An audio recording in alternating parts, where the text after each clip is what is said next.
أعوذ بالله من الشيطان الرجيم. بسم الله الرحمن الرحيم. السلام عليكم ورحمة الله تعالى وبركاته.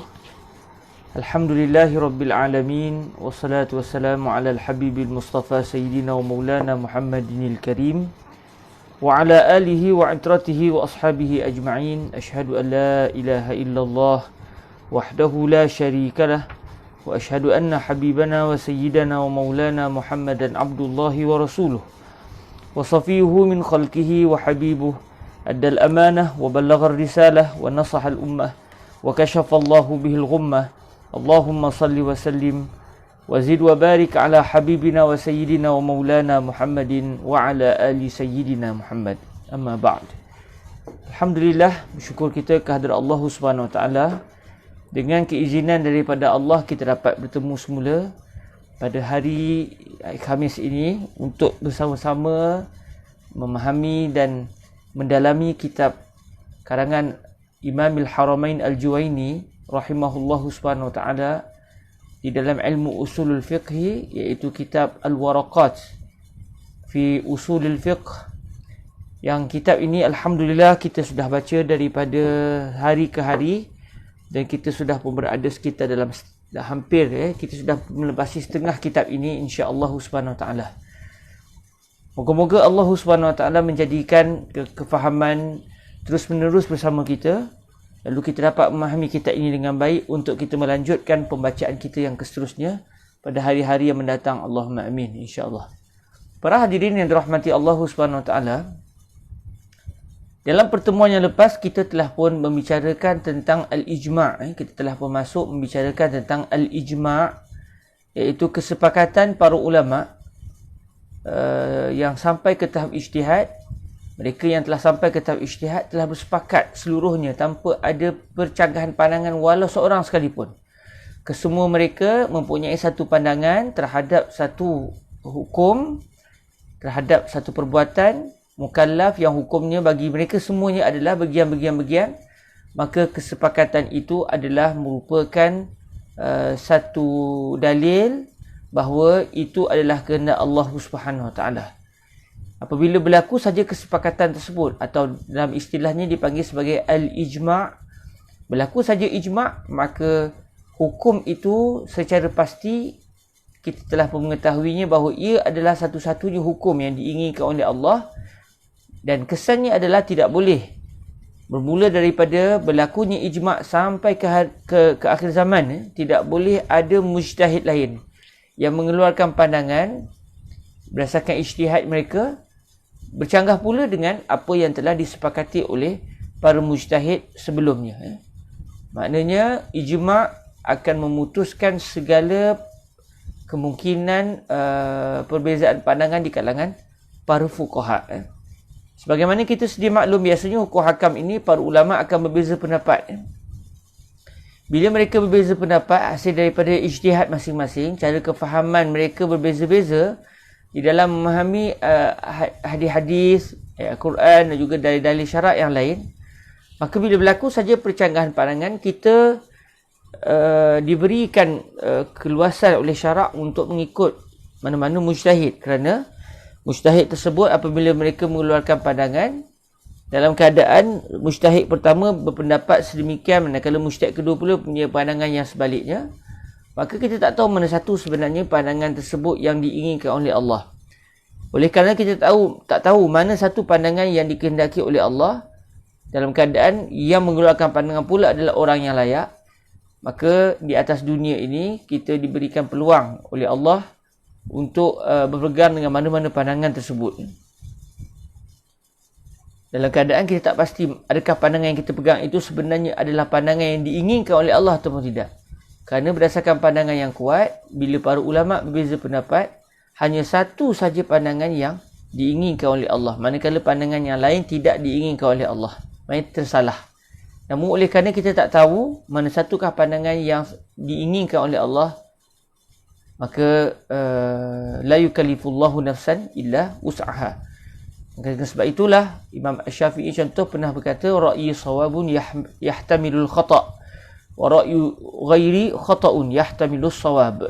Pandanganku benar mungkin juga salah. Pandangan orang lain adalah salah, tapi mungkin juga benar. Memang pandanganku, kata Imam Syafi'i, bagiku adalah benar. Pandangan orang lain pula adalah salah. Namun tak mustahil pandanganku yang salah, pandangan orang lain pula yang betul.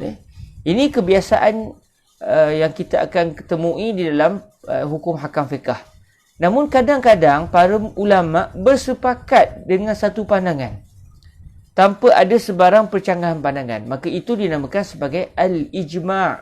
Contoh, semua para ulama telah bersepakat bahawa riba adalah haram, sekalipun mereka berbeza pendapat dalam perincian satu perkara, adakah ia riba ataupun tidak.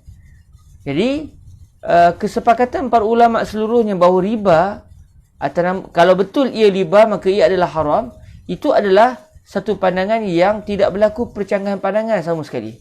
Jadi bermula daripada berlaku ijma' tersebut sampailah ke akhir zaman, kalau ada mujtahid yang tiba-tiba berijtihad lalu mengatakan bahawa riba adalah makruh, tidak haram, maka pandangan ini tertolak sama sekali, kerana ia sudah bercanggah dengan al-ijma'. Jadi alhamdulillah, dalam pertemuan yang sebelum ini kita telah mendalami secara panjang lebar berkenaan dengan al-ijma', dan hari ini kita akan masuk kepada baki perbahasan ijma' yang disebutkan oleh al-Imam Al-Haramain Al-Juwaini di dalam kitab Al-Waraqat karangan beliau, iaitu pada ucapan wala yushtaratu inqiradul asri ala sahih fa in qulna inqiradul asri syartun ila akhirih. InsyaAllah kita akan masuk perbahasan ini, dan insyaAllah kalau direzekikan Allah kita akan menghabiskan tajuk berkenaan dengan ijma', dan kita akan masuk pada hari ini insyaAllah kalau diizinkan Tuhan perbahasan-perbahasan berkenaan dengan sunnah Nabi alaihi salatu wassalam.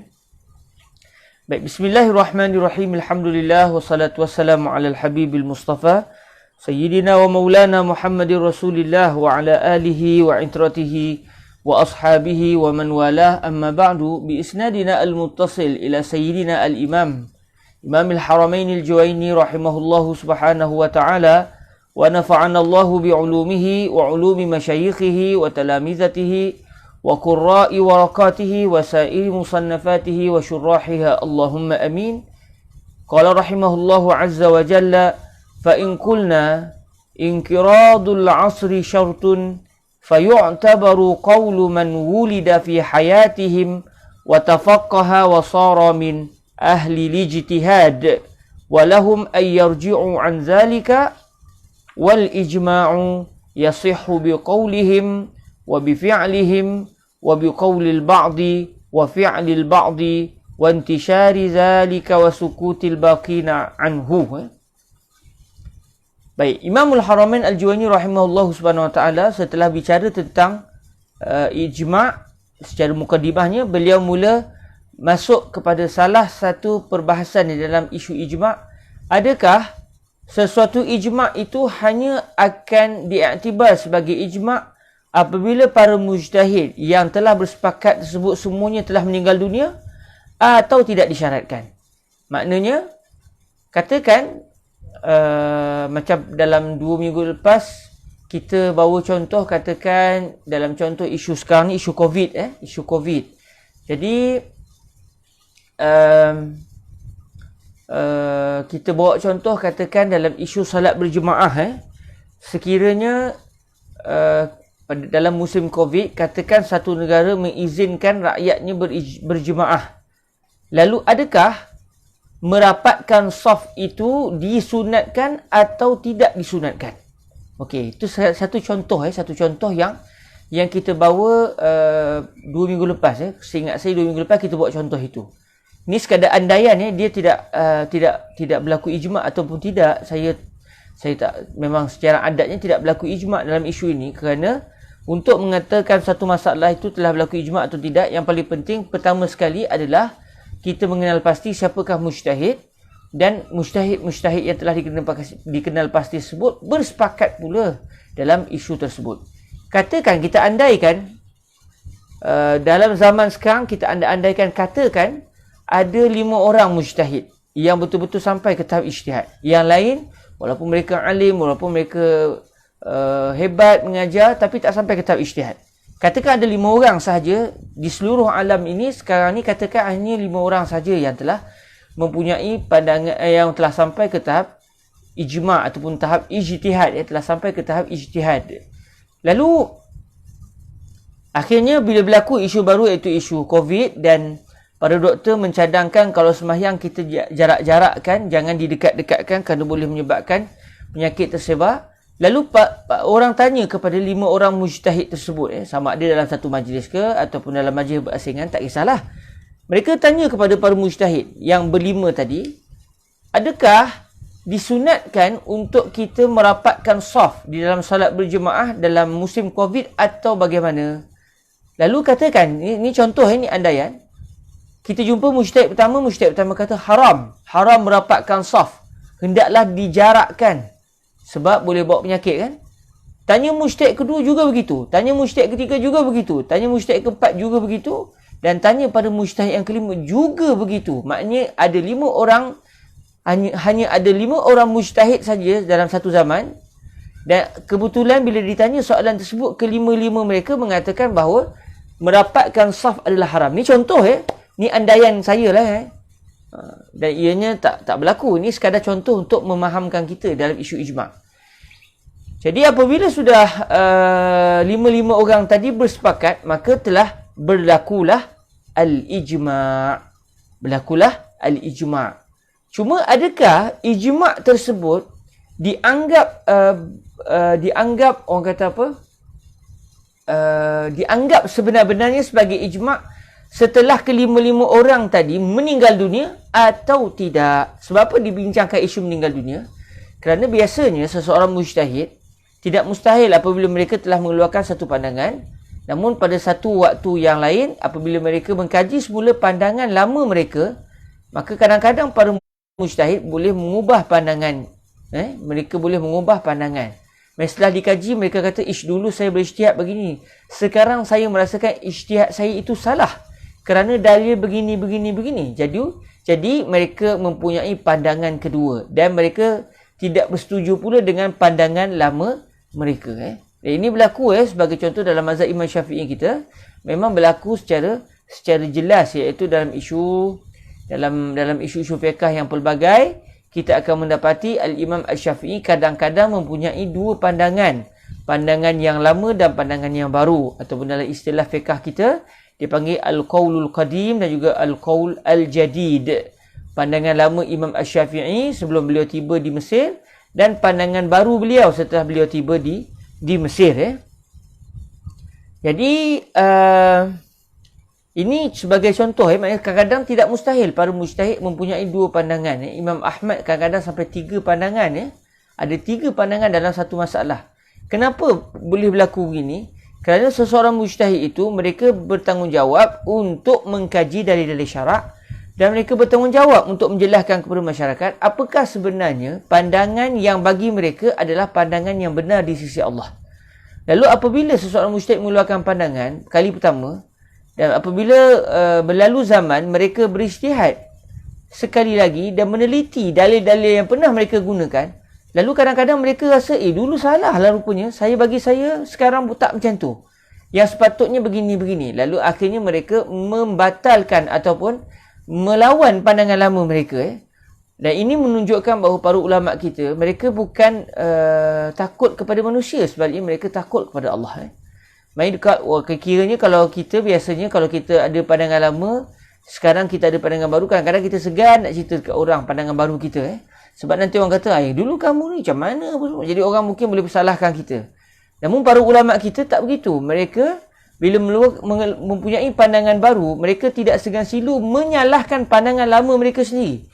Kerana bukan tujuan mereka untuk menjaga wibawa masing-masing, tetapi tujuan mereka adalah untuk menyatakan kepada masyarakat apakah sebenarnya pandangan yang benar di sisi Allah berdasarkan cara kefahaman si mujtahid tersebut.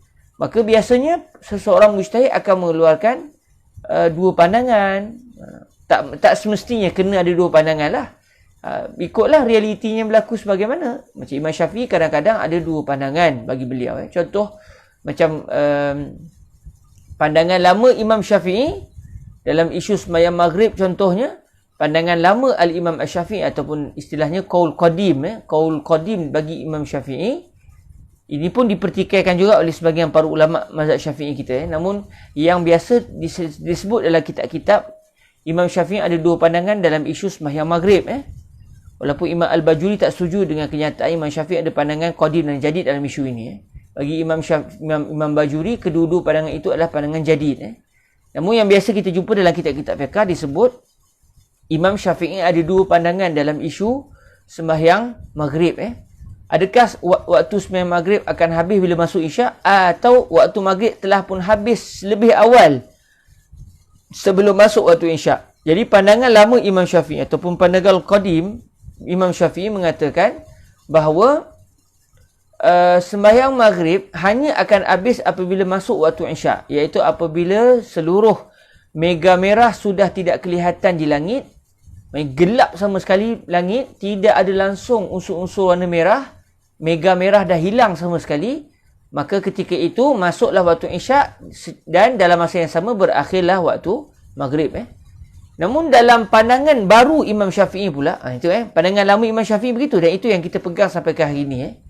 Pandangan baru Imam Syafi'i pula, sembahyang maghrib akan habis apabila seseorang itu selesai berwuduk, selesai solat sunat 2 rakaat qabliyah, kemudian selesai membersihkan diri, pakai baju pakaian apa semua sebelumnya, dan selesai melakukan sembahyang maghrib sebanyak 3 rakaat, dan selepas itu selesai pula sembahyang 2 rakaat ba'diyah bagi sembahyang maghrib. Maknanya daripada start masuk waktu maghrib dan sehingga habis kita selesai sembahyang 2 rakaat maghrib, bila habis lagi waktu itu, selesailah waktu maghrib. Maknanya kata guru kami Fadilatul Syekh Said bin Syatut, sekitar lebih kurang setengah jam lah. Maknanya setengah jam itu adalah waktu yang boleh diisi padanya kita berwuduk, kita berpakaian, lepas tu kita sembahyang 2 rakaat qabliyah maghrib, lepas tu kita sembahyang maghrib 3 rakaat, kemudian habis tu kita sembahyang 2 rakaat ba'diyah. Biasanya daripada waktu itu dia akan mengambil masa setengah jam lebih kurang. Lebih kurang lah setengah jam. Jadi secara mudahnya kita boleh kata pandangan baru Imam Syafi'i, kalau maghrib masuk pukul 7, 7.30 habis maghrib. 7.30 habis waktu maghrib. Maksudnya 7.31 tak masuk isyak lagi, tapi waktu maghrib dah habis. Siapa yang sembahyang maghrib pada pukul 7.31, dia sembahyang maghrib secara qada, kerana waktu maghrib telah pun habis. Kenapa? Waktu maghrib hanya bermula dari pukul 7 sampai pukul 7.30. Sedangkan isyak masuk pukul 8 suku katakan. 8 suku, daripada pukul 7.30 sampai pukul 8 suku, itu adalah waktu kosong. Yang bukan waktu maghrib, bukan waktu isyak. Bagi Imam Syafi'i berdasarkan pandangan baru beliau, pandangan jadid beliau begitu. Jadi bagi Imam Syafi'i, pandangan lama beliau salah. Pandangan betul beliau, pandangan yang betul di sisi beliau adalah pandangan yang baru yang mengatakan sekitar lebih mudahnya kita kata setengah jam berlalu waktu maghrib, habislah waktu maghrib. Cuma ulama mazhab Syafi'i pula setelah meneliti pandangan lama dengan pandangan baru, mereka mendapati dalil pandangan lama lebih kuat daripada dalil pandangan baru. Imam Syafi'i sendiri, bagi beliau pandangan lama beliau salah. Pandangan yang betul bagi beliau adalah pandangan baru, iaitu pandangan yang mengatakan waktu maghrib habis setelah berlalu setengah jam, secara mudah kita sebut. Sedangkan pandangan yang mengatakan waktu maghrib habis bila masuk waktu isyak, itu pandangan lama beliau dan itu salah bagi Imam Syafi'i. Namun ulama-ulama Syafi'iyah setelah meneliti kedua-dua dalil ini, mereka mendapati bahawa pandangan yang kuat dari sudut dalil adalah pandangan lama, bukan pandangan baru. Okey, ini contohlah yang saya nak sebutnya, bahawa berlaku perbezaan pandangan di kalangan para ulama kadang-kadangnya. Berlaku perbezaan pandangan para ulama kadang-kadangnya dalam isu-isu fiqh. Dalam isu-isu fiqh kadang-kadang berlaku perbezaan pandangan para ulama. Bukan sekadar pandangan itu di kalangan dua ulama, tapi kadang-kadang ia berlaku di sisi seorang ulama. Iaitu contohnya macam Imam Syafi'i tadi. Imam Syafi'i berbeza pendapat, sedangkan kedua-dua itu adalah pandangan beliau sendiri. Jadi ini bukanlah satu benda yang dianggap keaiban. Ini bukan satu keaiban, tetapi ini menunjukkan betapa para ulama kita tidak takut kepada kecaman. Yang penting mereka menyelesaikan tugasan mereka, iaitu menyatakan kepada orang ramai apakah hukum hukum syarak. Sekalipun mungkin orang akan kata, apa Imam Syafi'i ni boleh pula sekali cakap macam ni, sekali cakap macam ni. Itu bukan sikap para ulama kita. Dia tak kisah orang nak maki dia, tu lantak orang.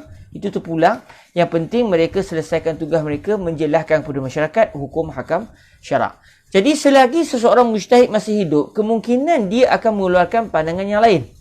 Okey, dari sudut itulah, dari punca inilah, oleh kerana ulama biasanya tidak mustahil dia boleh keluarkan pandangan kedua dan membatalkan pandangan yang pertama. Atas dasar inilah, maka timbul isu dalam isu ijma'. Adakah disyaratkan ijma' hanya diiktibar sebagai ijma' yang benar-benar ijma' setelah semua para ulama' yang terlibat dalam ijma' semuanya meninggal dunia atau tidak? Ini sebab dia. Ini sebab mengapa dibincangkan isu kenapa adakah mujtahid kena meninggal dunia dahulu baru diiktibar kesepakatan mereka sebelumnya adalah ijma' atau tidak diiktibar. Okey, kerana apa dibincangkan isu ini? Kerana biasanya kalau bukan isu ijma', seseorang mujtahid boleh dari sudut syaraknya tak ada masalah untuk dia mengeluarkan pandangan yang kedua. Kalau ijtihad yang baru menyatakan bahawa ijtihad mereka yang lama adalah salah. Okey.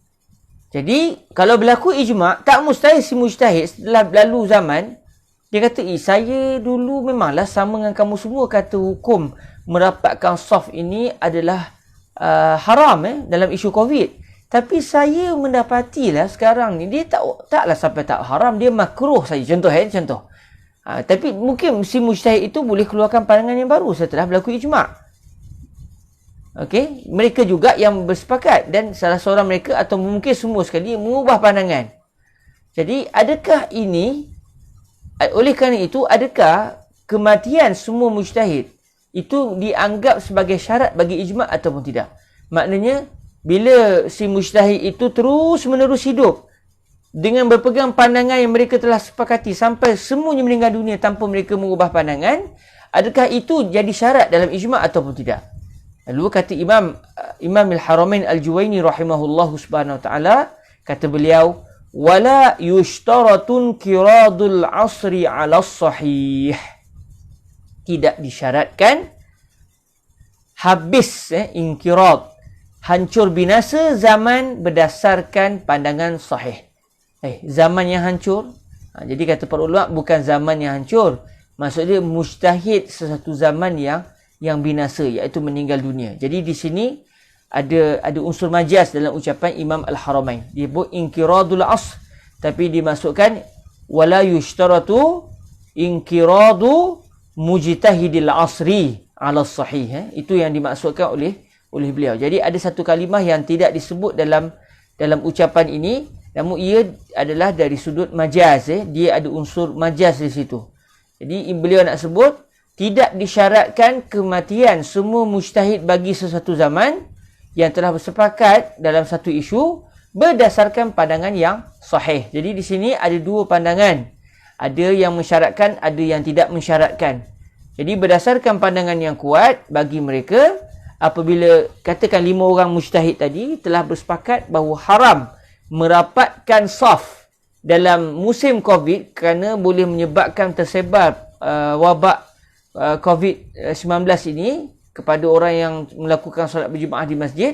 Lalu katakan ada 5 orang mujtahid dalam zaman kita hari ini dan kesemua mereka mengatakan haram merapatkan saf, bahkan wajib menjauhkan saf, maka tidak disyaratkan kesepakatan mereka hanya diiktibar sebagai ijma' apabila 5 orang ni meninggal dunia dalam keadaan tak ada yang ubah pendapat. Bahkan yang diiktibar adalah bila 5 orang tadi sepakat saja bahawa haram merapatkan saf, berlakulah ijma'. Bila berlaku ijma', tak boleh dah selepas itu si 5 orang mujtahid ini atau mana-mana mujtahid yang baru timbul selepas itu, tak bolehlah mereka mengeluarkan pandangan yang baru mengatakan tidak wajib ataupun tidak, iaitu yang mengatakan pandangan baru yang bercanggah dengan ijma'. Mereka tak boleh dah. Hatta si mujtahid yang telah sepakat itu pun mereka mesti berpegang dengan pandangan mereka yang telah mereka sepakati, sekalipun mereka merasakan pandangan itu salah. Sebab apa? Sebab apabila berlaku saja ijma', itu adalah bukti ianya adalah kehendak Allah. Jadi kalau si mujtahid itu keluarkan pandangan yang baru pula, mereka telah mengeluarkan pandangan yang salah yang bercanggah dengan pandangan yang benar. Kerana ijma' adalah tanda bahawa itu adalah pandangan satu-satunya yang benar di sisi Allah Subhanahu wa taala. Maka dengan sebab itu tak disyaratkan mesti para mujtahid yang telah bersepakat dalam isu ijma' tersebut hendaklah meninggal dunia terlebih dahulu. Tak disyaratkan. Bahkan bila berlaku saja ijma', kelima-lima orang mujtahid tadi tidak lagi boleh mengeluarkan pandangan yang lain. Bukan takat 5 orang ni, sampai ke akhir zaman, mana-mana mujtahid selepas itu dah tak boleh keluarkan pandangan yang bercanggah dengan ijma' tersebut. Ini pandangan yang sahih, pandangan yang benar. Ada satu lagi pandangan yang di sisi Imam Al-Haramain, pandangan ini adalah pandangan yang salah. Pandangan salah ni di sisi Imam Al-Haramain mengatakan disyaratkan kena 5 orang itu meninggal dunia terlebih dahulu. Kalaulah selagi mereka tidak meninggal dunia, selagi itu tidak diiktibar ia adalah ijma'. Tidak diiktibar ianya adalah ijma'. Tidak diiktibar ianya adalah ijma'. Jadi kalau mereka sudah meninggal dunia dalam keadaan tidak perlu seorang mengubah pandangan, maka barulah ia dianggap sebagai ijma'. Tapi kalau tiba-tiba dalam keadaan mereka belum meninggal dunia, ada yang telah mengeluarkan pandangan yang lain, maka tidak berlaku ijma' berdasarkan pandangan yang kedua. Maknanya dulu berlaku hampir-hampir nak berlaku ijma', tapi bila ada saja yang telah mengubah pandangan, maka ketika itu sudah tidak berlaku ijma'. Ini pandangan kedua. Dan pandangan kedua itu di sisi Imam Al-Haramain Al-Juwaini adalah pandangan yang salah. Okey. Seterusnya Imam Al-Haramain Al-Juwaini mendatangkan beberapa pecahan masalah. Beberapa furu', beberapa pecahan masalah yang akan timbul sekiranya kita berpegang dengan pandangan kedua. Kalau kita pegang pandangan pertama yang benar, iaitu mesti tidak disyaratkan para mujtahid hendaklah meninggal dunia terlebih dahulu, kita tak timbul isu apa. Tak akan timbul pecahan masalah, furu' masalah ni. Tapi bagi mereka yang berpegang dengan pandangan yang kedua, iaitu pandangan yang mensyaratkan kena para mujtahid ini konsisten dengan pandangan tersebut sampai ke akhir hayat mereka, barulah dinamakan sebagai ijma'. Bagi pandangan kedua ini, ada beberapa furu' ataupun cabang masalah yang akan disebut oleh mereka setelah mereka berpegang dengan pandangan kedua tersebut. Apa dia? Kata Imam Al-Haramain Al-Juwaini rahimahullahu subhanahu wa ta'ala, fa in qulna inqiradul 'asri syartun fayu'tabaru qawlu man wulida fi hayatihim wa tafaqqaha wa sara min ahli lijtihad wa lahum ay yarji'u an dhalik. Okay, kata Imam Al-Haramain Al-Juwaini rahimahullahu subhanahu wa ta'ala, sekiranya kita berkata inqiradul asri syartun, sekiranya kita berkata kematian semua mujtahid bagi zaman tersebut adalah satu syarat. Syarat dari sudut apa? Syarat dari sudut ijma'. Maknanya, kalau kita berpegang dengan pandangan kedua yang mengatakan sesuatu pandangan yang telah disepakati oleh seluruh mujtahid hanya akan diiktibar sebagai ijma' kalau semua mujtahid yang bersepakat tadi terus-menerus berpegang dengan pandangan tersebut sampai meninggal dunia. Kalau kita berpegang dengan pandangan tersebut, apa kesan dia? Apa natijahnya? Kata mereka, fayu'tabaru qawlu man wulida fi hayatihim wa tafaqqaha wa sara min ahli al-ijtihad. Maka hendaklah diiktibar ucapan seseorang yang telah lahir pada zaman mereka. Maknanya si mujtahid tadi 5 orang dalam isu corona tadi, isu COVID tadi contohnya, mereka ada 5 orang. Apabila mereka telah pun mengatakan haram merapatkan saf di dalam solat berjemaah ketika musim COVID, sewaktu mereka masih hidup, lahir satu orang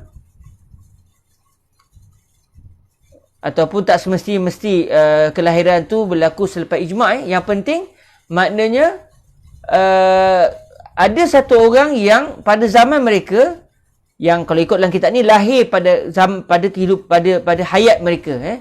Maknanya orang tadi lahir setelah 5 orang mujtahid ini telah lahir. Kemudian orang yang lahir tadi, dia telah pun mendalami ilmu fiqh, tafaqqah. Dia telah pun mempelajari ilmu fiqh, dia belajar dengan para masyayikh, dia belajar dengan para mujtahid tadi contohnya. Akhirnya dia telah bertukar status sampai ke tahap ketinggian ilmu fiqh dia, sehingga akhirnya setelah diselidiki dia telah sampai ke tahap ijtihad. Maksudnya dia akhirnya telah pun sampai ke tahap seorang mujtahid. Jadi tadi ada 5 orang mujtahid saja. Dalam masa mereka berijtihad atau sebelum mereka berijtihad, ada 1 orang dia belajar fiqh, akhirnya 1 orang ni jadi mujtahid, akhirnya jadi 6 orang. Asal-asal 5 orang, sekarang sudah ada 6 orang. Cuma 5 orang mujtahid sebelum ini mereka telah bersepakat bahawa dalam isu sembahyang berjemaah di musim Covid haram dirapatkan saf. Ni pandangan 5 orang tadi.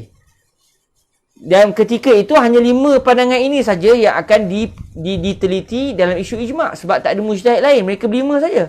Katakan 3-4 tahun lepas tu 5 mujtahid ni masih hidup lagi, 1 orang jadi mujtahid. Jadi dah jadi 6 orang.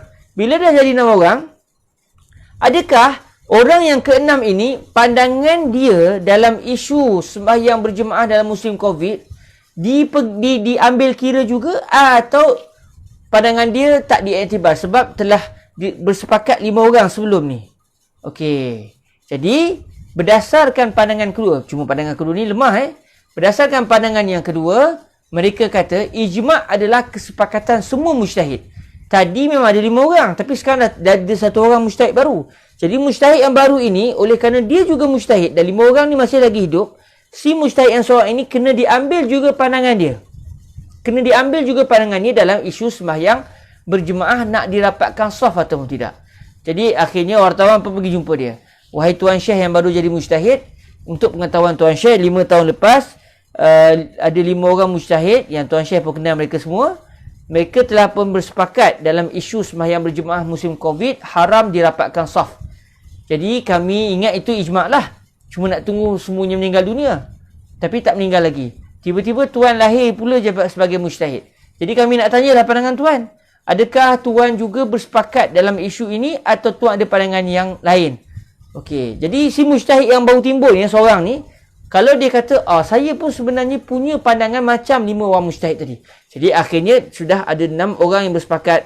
Maka disyaratkan ke-6 orang ni kena meninggal dunia semuanya dan tidak pula mengubah pandangan mereka, barulah diiktibar ijma'. Itu kalau si mujtahid yang ke-6 ni sama pendapat. Katakan mujtahid yang ke-6 ni kata, maafkan saya, walaupun saya menghormati para mujtahid sebelum saya yang 5 orang tadi, namun dalam masalah fiqh kita kena amanah dengan ilmu. Berdasarkan cara kefahaman saya terhadap dalil, sebenarnya bagi saya tidak sampai ke tahap haram, hanya makruh. Okey, mujtahid yang ke-6 kata makruh. Dia kata saja makruh, maka ucapan dia yang bercanggah dengan 5 pandangan sebelumnya telah menyebabkan ijma' tidak jadi. Ijma' tidak jadi. Jadi ketika itu dipegang pandangan mujtahid ke-6 diiktibar, diambil kira untuk menentukan adakah berlaku ijma' atau tidak.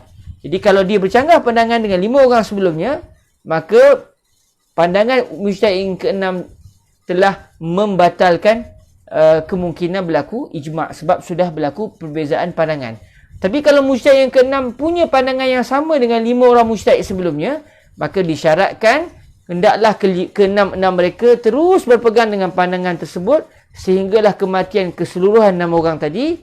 Kalau dah meninggal 6 orang dan tak ada seorang pun yang tukar pandangan, maka ketika itu meninggal saja yang ke-6, maka kerajaan boleh buat announcement, boleh buat kenyataan di media, di TV3, di TV Hijrah contohnya, dengan kematian mujtahid yang ke-6 dan kita mendoakan moga-moga beliau menerima rahmat Allah Ta'ala. Maka dengan kematian beliau, berlakulah ijma' bahawa sembahyang berjemaah dalam musim Covid diharamkan merapati saf. Itu contoh kalau kita berpegang dengan pandangan yang kedua. Namun kalau kita berpegang dengan pandangan yang pertama, selesai masalah. 5 orang mujtahid tadi dia telah sepakat saja, maka itulah ijma', tak boleh dicabar oleh siapa dah. Hatta si mujtahid yang ke-6 pun dia kata kalau ikut pandangan peribadi saya tak setuju. Tapi oleh kerana sudah berlaku ijma', saya kena ikut pandangan yang telah disepakati kerana itulah pandangan yang benar di sisi Allah Subhanahu wa Ta'ala. Jadi ini adalah apa yang disebut dalam kitab ini dalam menyatakan isu ijma'. Dan ada satu lagi pecahan masalah yang didatangkan oleh Imam Al-Haramain Al-Juwaini. Kalau kita berpegang dengan pandangan yang kedua, iaitu pandangan yang lemah. Apa dia? Kata Imam Al-Haramain, walahum ayyarji'u an zalik. Walahum. Maksud dia, walihaula'il mujtahidin. Bagi para mujtahid yang telah bersepakat tadi, bagi mereka hak untuk mereka patah balik daripada pandangan tersebut. Walahum ay walihaula'il mujtahidin al-muttafiqin an yarji'u an zalik, ay an zalikar ra'yi al-mujma' atau muttafaq alaihi. Jadi berdasarkan pandangan yang kedua, para mujtahid, katakan tadi ada 5 orang. 5 orang mujtahid telah bersepakat bahawa sembahyang berjemaah di musim Covid wajib dijarakkan saf, haram dirapatkan saf. Jadi adakah apabila mereka sudah bersepakat, adakah mereka mesti berpegang dengan pandangan itu sampai ke akhir hayat mereka, atau kalaulah mereka berijtihad pada zaman setelahnya dan ijtihad baru mereka mendapati bahawa pandangan lama mereka salah, boleh tak mereka nak mengatakan, saya mohon maaf, saya tak setuju dah dengan pandangan lama saya yang kita semua sepakat sebelum ini? Boleh atau tidak? Berdasarkan pandangan yang kedua, cuma pandangan ini lemah. Pandangan kedua mengatakan boleh. Kerana seseorang mujtahid, dia tidak diwajibkan berpegang dengan pandangan dia selagi tidak berlaku ijma', selagi itu dia tidak wajib berpegang. Dan bagi mereka, ijma' hanya berlaku kalau si mujtahid tidak ubah pandangan. Tapi kalau dia ubah pandangan, dia berdosa atau tidak? Dia tidak berdosa. Cuma kalau dia ubah saja pandangan, maka tidak berlakulah ijma'. Ini adalah pandangan kedua, kesan daripada pandangan kedua. Namun kalau ikut pandangan yang pertama, iaitu pandangan yang sahih, pandangan yang kuat di sisi Imam Al-Haramain Al-Juwaini, apabila 5 mujtahid tadi telah bersepakat bahawa merapatkan saf ketika solat berjemaah di musim Covid adalah haram, bila berlaku saja pendapat itu semuanya disepakati, maka sudah tidak lagi boleh para mujtahid yang 5 orang tadi untuk tukar pandangan. Bahkan sampai ke akhir zaman sudah tidak lagi boleh mereka mana-mana mujtahid mengeluarkan pandangan yang bercanggah dengan pandangan yang telah disepakati tersebut. Okey, saudara Afiq Khan ada soalan. Kata beliau, adakah boleh jadi berterusan lahirnya mujtahid baru bersambung setiap zaman? Jadi adakah ijma'nya boleh berubah ikut setiap zaman atau macam mana? Okey, kalau pertama soalannya, adakah boleh setiap zaman boleh ada tak mujtahid baru? Okey. Mujtahid ini adalah kepakaran seseorang dalam bidang fiqh. Dia mendalami bidang fiqh sampai akhirnya dia jadi pakar. Dan kita tengok syarat-syarat yang kita akan bincang nanti, syarat-syarat seorang mujtahid. Dia akhirnya telah sampai ke tahap kepakaran itu, jadi muncullah mujtahid baru. Macam zaman sahabat, antara mujtahid di kalangan sahabat, kalau seingat saya dalam kitab kitab Al-Bahrul Muhit, kalau tak silap saya, Imam Az-Zarkashi sebut sekitar dalam 100 orang di kalangan sahabat Nabi yang sampai ke tahap ijtihad. Yang sampai ke tahap ijtihad. Maknanya dalam ramai-ramai sahabat Nabi sekitar 100 orang. Seingat saya begitulah. Lupa-lupa ingat saya. 100 ke 200 orang begitulah. Nanti kalau ada rezeki kita rujuk balik. Maknanya tak ramailah sahabat Nabi. Antara mujtahid sahabat di kalangan sahabat Nabi, Sayyidina Abu Bakar, Sayyidina Umar, Sayyidina Osman, Sayyidina Ali, antaranya Sayyidina Abu Hurairah, antaranya lagi Sayyidina Abdullah bin Umar, antaranya lagi Sayyidina Abdullah bin Amr. Ini adalah contoh-contoh mujtahid. Antaranya Sayyidina Abdullah bin Abbas, Sayyidatuna Aisyah sendiri. Ini contoh para mujtahid di kalangan sahabat Rasulullah. Dalam ramai-ramai sahabat Nabi, ramai yang tidak sampai ke tahap ijtihad. Hanya sedikit saja yang sampai ke tahap ijtihad. Jadi apabila sampai ke zaman tabi'in, ada para mujtahid zaman tabi'in. Zaman tabi'in juga ada. Jadi sebelum-sebelum ini, setiap zaman itu akan ada mujtahid baru. Namun adakah mesti disyaratkan dalam setiap zaman kena ada mujtahid baru? Tidak. Tidak disyaratkan. Dia bergantung sama ada tak orang yang sampai tahap ijtihad atau tidak. Kalau ada, kira muncullah mujtahid baru. Kalau tidak ada, maknanya tidak berlakulah atau tidak adalah zaman itu mujtahid baru. Bila tidak ada mujtahid baru, maknanya ahli zaman itu mereka wajib berpegang dengan ijtihad lama sebelumnya. Ijtihad lama sebelumnya. Okey. Kemudian, adakah ijma' boleh berubah ikut zaman? Tak boleh. Sebab itu apabila sudah berlaku saja ijma', katakan pada zaman sahabat Nabi, para sahabat selepas kewafatan Rasulullah, para sahabat yang sampai ke tahap ijtihad tadi, katakan dalam 100 orang tadi, telah bersepakat dengan satu pandangan, maka bermula daripada kesepakatan itu sampailah zaman tabi'in, sampailah zaman tabi'in, sampai ke akhir zaman. Walaupun dalam zaman-zaman yang berikutnya ada mujtahid, ada Imam Syafi'i, ada Imam Ahmad, ada fulan bin fulan. Walaupun ada para mujtahid pada zaman-zaman yang berlainan, tidak boleh para mujtahid selepas pada zaman sahabat tadi mengeluarkan pandangan yang lain. Sebab bila para ulama di kalangan sahabat Nabi semuanya mempunyai satu pandangan, maka itulah ijma'. Itulah ijma' yang mesti dipegang sampai ke akhir zaman. Jadi kemunculan mujtahid dalam setiap zaman itu boleh berlaku. Zaman sekarang ni, sampai bila sampai tajuk ini, guru saya Fadilatul Syekh sering tanya soalan. Dia kata, ada lagi ke mujtahid zaman sekarang? Tak tahulah, mentang-mentang macam tak ada. Mungkin dah tak ada dah mujtahid zaman sekarang. Mungkin zaman kita ni seorang mujtahid pun tak ada. Walaupun ada orang alim, walaupun ada para mufti, namun mereka masih di tahap muqallid, tidak sampai ke tahap mujtahid. Walaupun mereka hafal hadis Rasulullah, walaupun mereka hafal matan-matan fiqah, walaupun mereka seorang pensyarah dalam bidang fiqah sekalipun, seorang profesor dalam bidang fiqah sekalipun, mungkin tak sampai ke tahap ijtihad. Hanya seorang muqallid semata-mata. Nanti kita akan masuk dalam tajuk fatwa dan kita akan bicara panjang tentang isu muqallid dan juga mujtahid di situ. Baik. Selesai kita bicara tentang al-ijma'. Lalu sekarang Imam Al-Haramain Al-Juwaini nak menyatakan pula kepada kita, apakah dia cara-cara berlaku ijma'? Adakah mesti semua ulama yang mujtahid tadi kena bersuara baru dinamakan ijma'? Kalau seorang bersuara, seorang senyap, adakah diiktibar ijma' ataupun tidak? Maka kita akan masuk dalam perbahasan ini. Saudara Afiq, terima kasih. Moga-moga diberikan kefahaman saya dan juga tuan serta seluruh yang mendengar. Allahumma amin. Baik.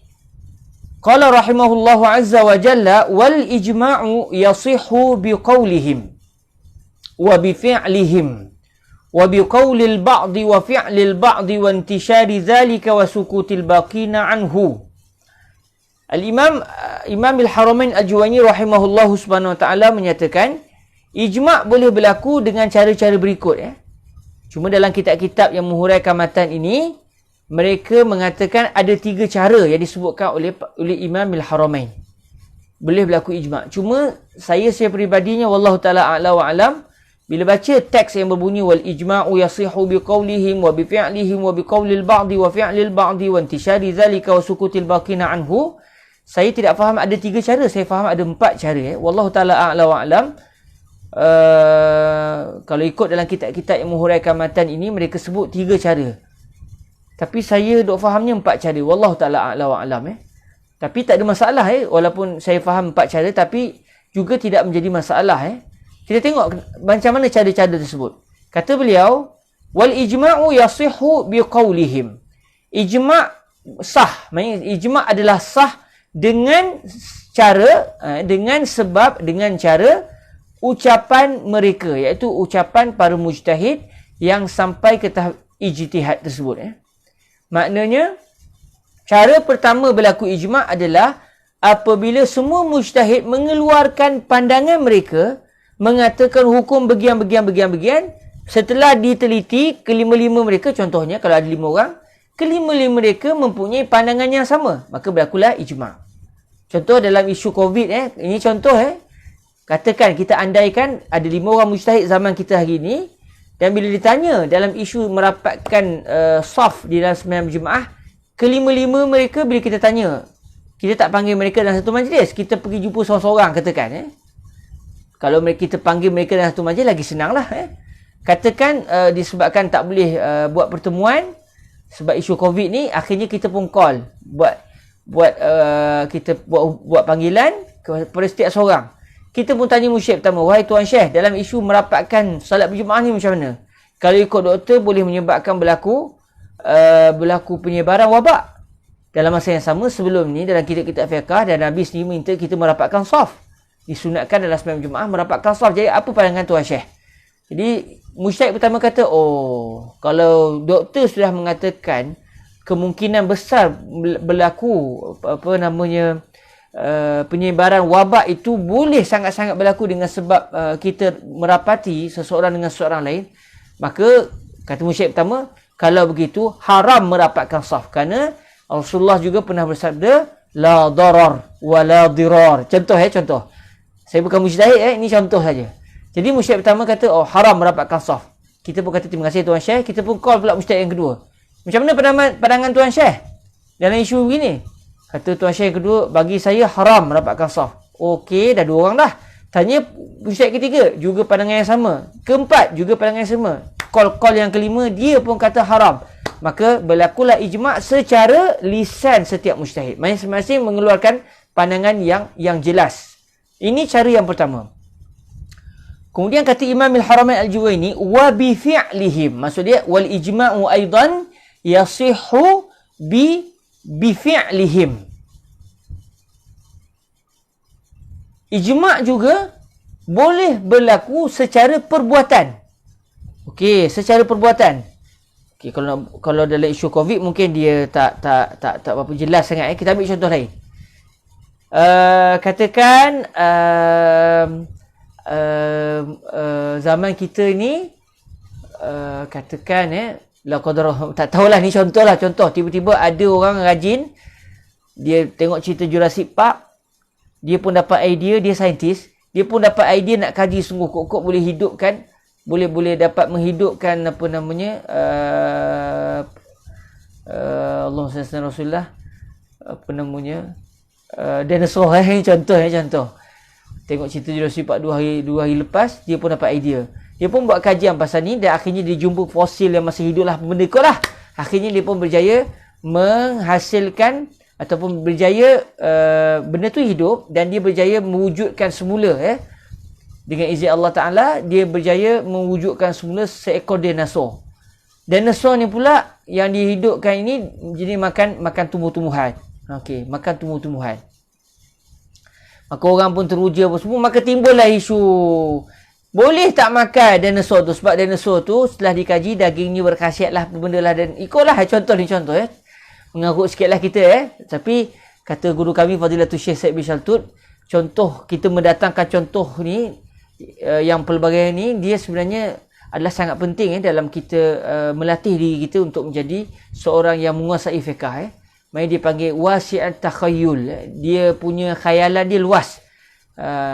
Kerana fiqh memerlukan begitu. Kalau macam ni macam hukum dia. Kalau macam ni macam hukum dia. Kalau macam ni macam hukum dia. Jadi dia perlukan kepada kita bukan hanya melihat realiti, tapi kita juga perlu khayalan yang luas. Walaupun mungkin benda tu tak akan berlaku sama sekali dalam hidup ni, tapi secara fiqhnya tidak menjadi masalah. Sebab tu setengah orang dia tak faham, bila dia baca kitab fiqh, dia tengok ulama kaji, kalau dalam isu sembahyang, kalaulah seseorang itu memiliki 2 kepala atau 3 kepala, adakah dia perlu berwuduk ke 3 kepala tadi atau ke 4 kepala tadi, atau macam mana? Kerana setengah orang kata, apalah bincang benda-benda begini, bukan berlaku pun sampai 6 kepala 7 kepala. Ingat apa? Naga ke apa? Ada orang dia faham gitu, ulama kita buang masa lah, apalah. Tapi mereka tak tahu bahawa para mujtahid ketika mengeluarkan pandangan tadi, mereka adalah ketika itu ingin melatih fiqh, ingin menyatakan hukum fiqh dalam apa saja keadaan, sekalipun mungkin tak berlaku pada zaman mereka, tapi mungkin berlaku pada zaman akan datang. Sebab mereka tak kaji benda yang mustahil secara akal, mereka hanya membicarakan perkara-perkara yang mungkin mustahil tetapi secara adat, tidak secara akal. Bincang, kalau contoh satu orang dia terbang, dia berjaya terbang. Jadi ketika dia sembahyang tu, dia boleh sembahyang atas angin. Dia terbang, dia bukan duduk atas benda. Dia boleh terapung-apung gitu. Adakah dia sujud terapung tu sah ke tidak? Dia sujud atas angin.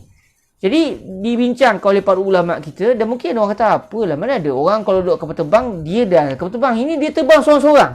Tiba-tiba dia terbang, lepas tu dia nak sembahyang, kepala dia tak sentuh apa, sah ke dia punya solat dan sebagainya.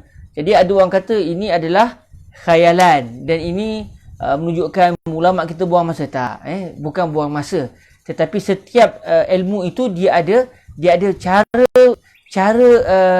penggunaannya, cara mereka melibatkan diri dalam ilmu tersebut. Jadi katakan dalam contoh kita tadi, isu dinosaur tadi, ada banyak dinosaur telah berjadi dihasilkan dan dinosaur tu makan tumbuh-tumbuhan.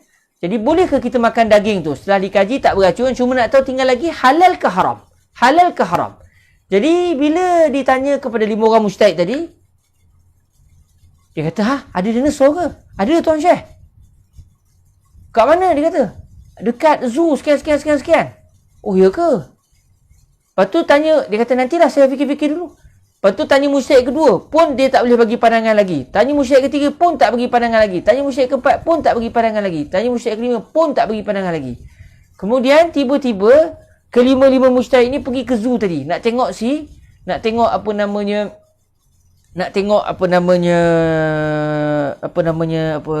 dinosaur tadi. Dan bila sampai ke dinosaur tu, ada satu gerai, dia masak daging dinosaur tadi. Yang makan tu semua orang bukan Islam lah. Sebab orang Islam tak boleh makan lagi. Mereka nak tunggu hukum. Orang Islam dia kena taat kepada kehendak Allah. Dia tak boleh buat satu benda tak tahu hukum. Dia mesti tanya dulu mujtahid kata apa, fiqh kata apa, baru dia boleh lakukan. Sebab itu sikap kita terhadap hukum hakam. Tak boleh kita buat dulu baru tanya hukum. Kita tanya dulu baru kita nak buat atau tidak. Jadi yang makan tu orang bukan Islam. Sebab orang bukan Islam mereka tidak melaksanakan hukum hakam syarak. Jadi mereka makan. Jadi orang pun masak lah, dia buatlah burger dengan daging dinosaur tadi, lepas tu dinosaur masak rendang lah pun. Yang mujtahid ni, dia pergi kat gerai tu. 5 orang mujtahid ni, mereka pun pergi kat gerai tu. Yang wartawan ni, yang tanya soalan sebelum ni, tengok je si 5 orang mujtahid ni. Tapi 5-5 tak keluarkan pandangan. Cuma mujtahid ni tanya macam mana, berapa harga apa semua, lepas tu dia ada bahaya ke tidak. Dia orang tu tak ada bahaya apa Syekh. Lepas tu mujtahid yang pertama kata, marilah burger daging dinosaur satu. Saya nak satu Mujtahid kedua kata, berapa harganya? Dia kata harganya RM10. Okey lah, RM10 tak mahal. Saya pun naklah satu. 3 mujtahid kata, kalau macam tu saya pun nak jugalah. Akhirnya 5 mujtahid belilah burger dinosaur tadi. Dan selepas mereka beli, mereka makan bersama-sama. Mereka makan bersama-sama. Jadi apabila ke-5 sudah makan, maka wartawan tadi, dia tengok dari jauh, dia pun terus buat dalam dia punya laporan. Dia pun sebarkan di Facebook, sebarkan di TV. Dengan sebab ke-5 mujtahid tadi sudah makan burger dinosaur tadi, maka tahulah kita bahawa pandangan syarak secara ijma' makan daging dinosaur yang tidak makan daging, dinosaur tadi makan tumbuh-tumbuhan, makan daging saja. Makan daging dinosaur jenis ini adalah halal. Sebab apa? Sebab ke-5 mujtahid tadi sudah makan. Jadi perbuatan mereka makan itu menunjukkan bahawa ia adalah halal.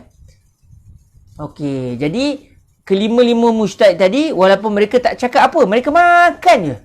Tak cakap apa, makan sampai habis burger tadi.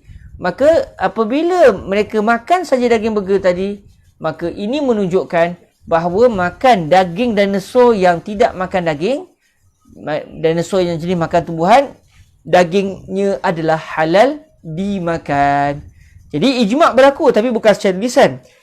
Sebaliknya secara perbuatan. Secara perbuatan. Baik, para hadirin yang dirahmati Allah SWT. Yang ketiga, kata Imam Al-Haramain Al-Juwaini, wa biqaulil ba'di wa fi'lil ba'di wa intishari zalika wa sukutil baqina anhu. Ijma' juga boleh berlaku dengan cara yang ketiga, iaitu sebahagian mujtahid bercakap, sebahagian mujtahid melakukan perbuatan, kemudian tersebar berita itu kepada mujtahid yang lain, dan mujtahid lain senyap tak kata apa. Jadi kalau ikut kefahaman para ulama yang menghuraikan matan ini, mereka kata ini cara yang ketiga. Tapi saya faham dia ada 2 cara di sini. Cara yang ketiga berdasarkan kefahaman ulama macam mana? Ada sebahagian mujtahid makan daging tadi. Katakan dalam isu daging dinosaur tadi.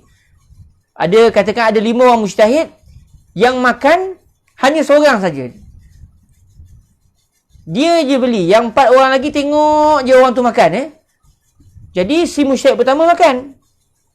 Yang 4 lagi tengok. Atau sebahagian mujtahid bercakap, oh hukumnya adalah halal. Tapi dia tak makan, dia hanya cakap je. Dan mujtahid yang sebahagian yang lain senyap, tak kata apa. Maknanya berlaku sebahagiannya makan, sebahagian lain senyap. Makan pun tidak, cakap pun tidak.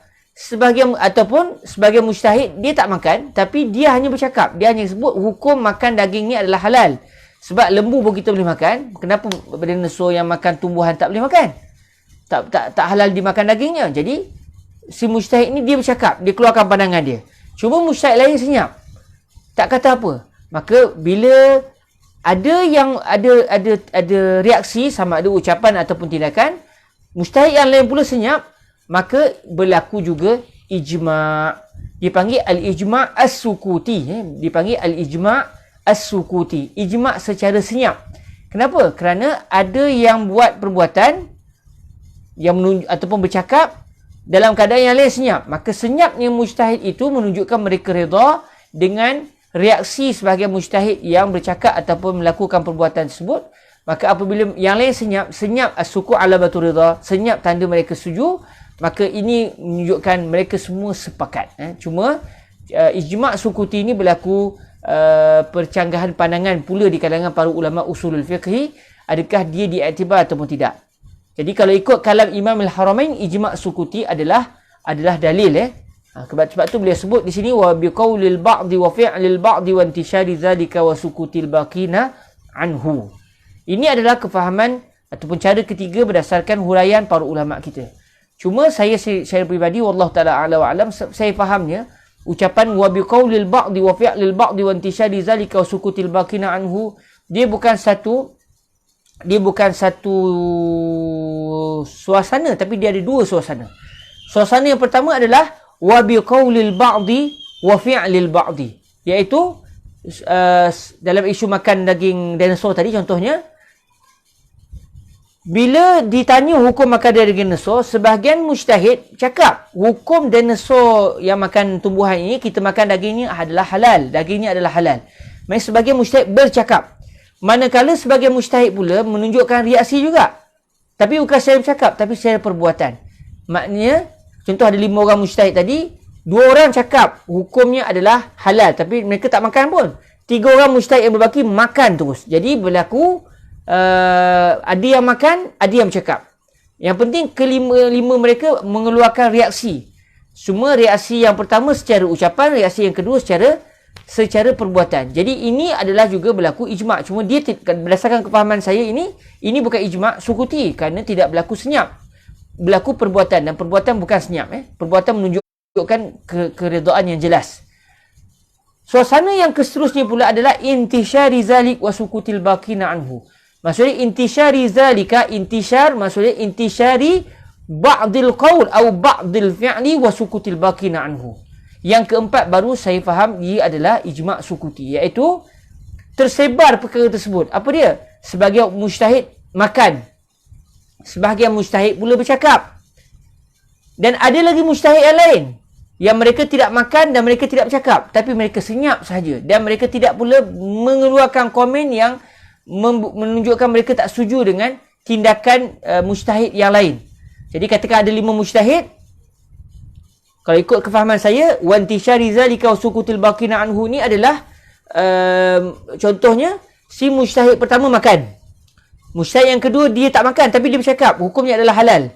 3 orang mujtahid ni pula senyap, dia tak kata apa, dia tak makan, dia tak kata dia setuju, tapi dia senyap. Maka inilah suasana yang keempat ini baru merujuk kepada keadaan ijma' sukuti, dan ia adalah hujah berdasarkan kalam Imam Al-Haramain Al-Juwaini rahimahullahu subhanahu wa ta'ala.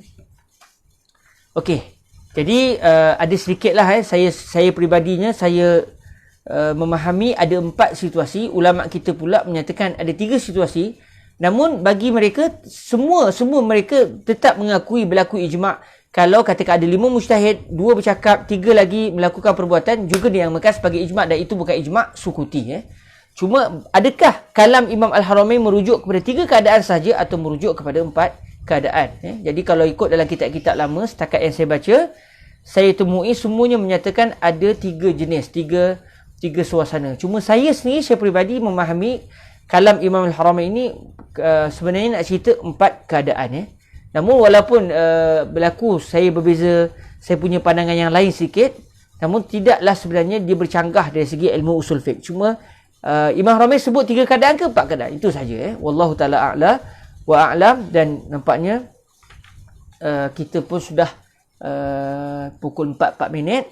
Nampaknya kita berhenti dulu setakat ni insya-Allah. Dan ingatkan sempat kita masuk perbahasan yang kesunyi pun tak sempat. Tak apa, insya-Allah dalam pertemuan yang akan datang kita akan masuk kepada satu tajuk, iaitu wa qaulul wahidi minas sahabah laisa bihujjah. Kita akan masuk tajuk berkenaan adakah ucapan seseorang sahabat Nabi, contoh kalam Sayyidina Umar, kalam Sayyidina Abu Bakar, adakah dia hujah? Maksudnya dia adalah dalil. Macam kalam Nabi adalah dalil, adakah kalam sahabat juga dalil? Maksudnya kalau sahabat cakap, mereka tak kata ini sabdaan Nabi, mereka mulakan pandangan mereka sendiri. Adakah pandangan mereka itu adalah dalil yang boleh menjadi sumber fiqh atau tidak? Jadi insya-Allah dalam pertemuan akan datang kita akan membicarakan perbahasan ini biiznillah subhanahu wa taala. Baik, itu saja di peringkat saya. Saya ucap terima kasih kepada semua yang bersama-sama dalam majlis kita dan kepada semua yang mendengar majlis ini walaupun secara live ataupun secara rakaman. Moga-moga Allah Subhanahu Wa Taala memberikan kepada kita kefahaman yang baik di dalam memahami ilmu usul fiqh insya-Allah Subhanahu Wa Taala. Aku qauli hadza wa astaghfirullah li wa lakum. Sama-sama kita menangguhkan majlis kita dengan kita bersolawat ke atas junjungan mulia Nabi Muhammad sallallahu alaihi wa alihi wasallam.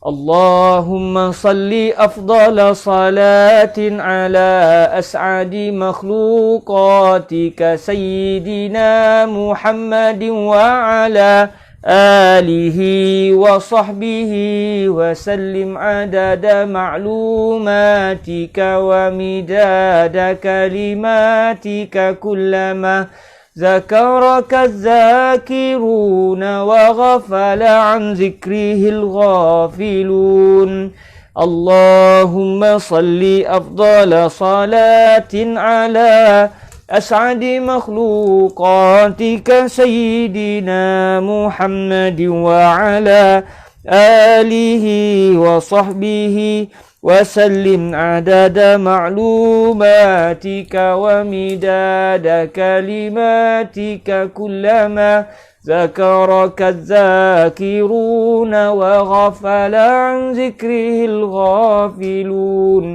اللهم صل أفضل صلاة على أسعد مخلوقاتك سيدنا محمد وعلى آله وصحبه وسلم عدد معلوماتك ومداد كلماتك كلما ذكرك الذاكرون وغفل عن ذكره الغافلون. Jazakumullahu khairah. Puan Siti Munirah Aris tanya satu soalan. Okey, ada satu soalan di sini ditanya. Soalan yang berbunyi, maksud ba' di sini, maksudnya maksud ba' dalam matan Imam Al-Haramain berbunyi wa bi qaulil ba'd wa fi'lil ba'd. Adakah cukup dengan seorang saja atau ba' ni memang sebahagian, memang mesti 50%? Mungkin itu maksud soalannya. Jawapannya al-ba' adalah merujuk seorang atau lebih. Memang cukup dengan seorang. Seorang, katakan mesti ada 5 orang. Seorang saja yang melakukan perbuatan, yang lain tidak, yang lain senyap, itu juga dipanggil al-ba'. Paling sikit kena seorang. Seorang ke, 2 orang ke, 3 orang tak kisah. Tapi maknanya al-ba' dalam bahasa Arab kadang-kadang bermaksud 50%. Kadang-kadang walau seorang sudah dianggap sebagai al-ba'. Sebab tu kalau baca dalam kitab wa qala ba'duhum, sebahagian mereka telah berkata. Sebahagian mereka tu maksud dia 50% daripada para ulama ke, ataupun seorang saja mungkin, atau mungkin 2 orang. Seorang saja sudah dianggap sebagai al-ba', insya-Allah Subhanahu wa taala. Terima kasih. Aku qauli hadza wa astaghfirullah li wa lakum. Assalamualaikum warahmatullahi wabarakatuh. Subhanakallahumma bihamdik asyhadu an la ilaha illa ant astaghfiruka wa atubu ilaik. Bismillahirrahmanirrahim. Wal 'asr innal insana lafi khusr illa allazina amanu wa 'amilus solihat wa tawasaw bil haqq wa tawasaw bis sabr. Bertemu semula insya-Allah dalam pertemuan yang akan datang. Wabillahi taufiq wal hidayah. Wassalamualaikum warahmatullahi wabarakatuh.